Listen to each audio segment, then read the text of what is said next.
Harry S. Truman became President of the United States on April the 12th, 1945 at 7:09 p.m.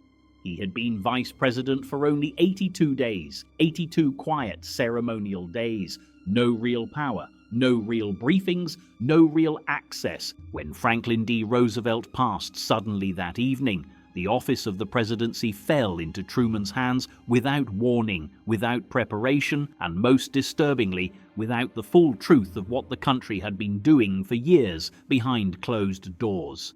At that exact moment, Harry Truman believed he was stepping into Roosevelt's shoes. What he didn't yet realize was that Roosevelt had never let him near the full room.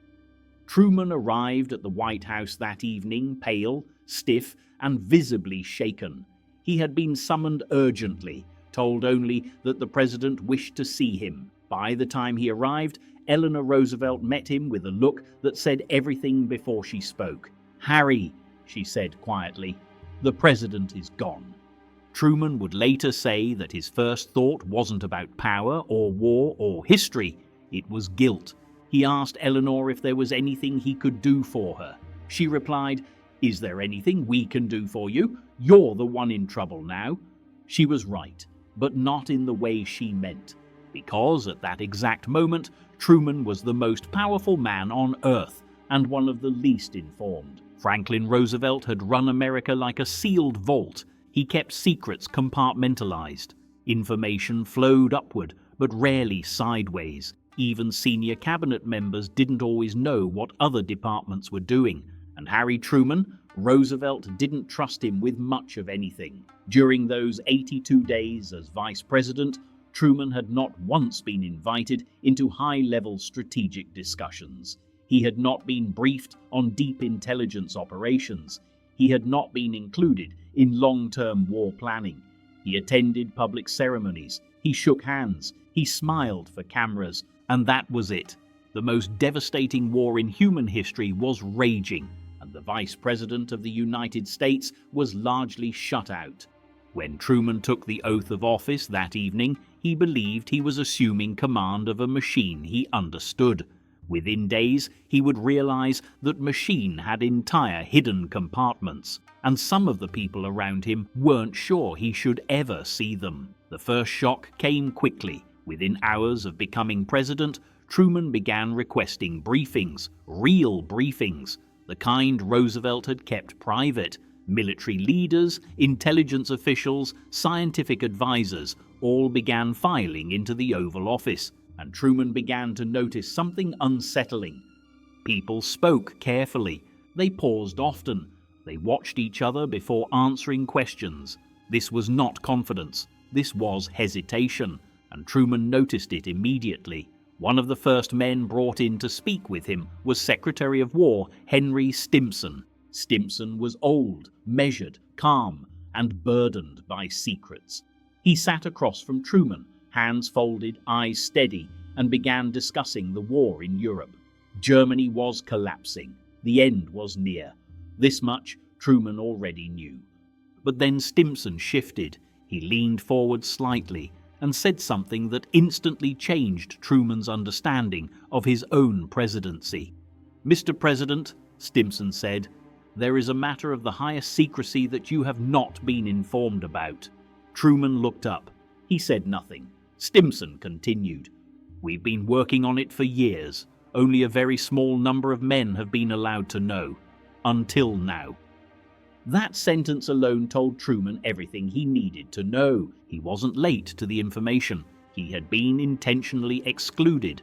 Stimson explained that the United States had been developing a weapon unlike anything ever created, a project so classified that even many top military commanders were unaware of its full scope. It had its own cities, its own budgets, its own security force, and a vice president who had never been told. As Stimson spoke, Truman listened closely, but his thoughts raced. This wasn't just about a weapon. This was about trust. Roosevelt had been willing to keep Truman one heartbeat away from the presidency without telling him about the most powerful force ever engineered. That realization stung deeply. Truman later admitted that as Stimson explained the project, he felt less like a commander stepping into authority, and more like a man being handed keys to a locked room he'd never been allowed to see. And worse still, he could feel it, the doubt, not spoken out loud, but present. Some of the men in that room weren't sure Truman was ready for what Roosevelt had withheld. For years, Roosevelt had surrounded himself with a tight inner circle. Scientists, generals, intelligence officials who had spent long nights together weighing impossible decisions. Truman was not one of them. He was an outsider stepping in after the fact, and in Washington, that mattered. As Truman began asking questions, he sensed restraint. Answers were precise but narrow. Explanations were technical but not emotional. Details were given, but only when directly requested.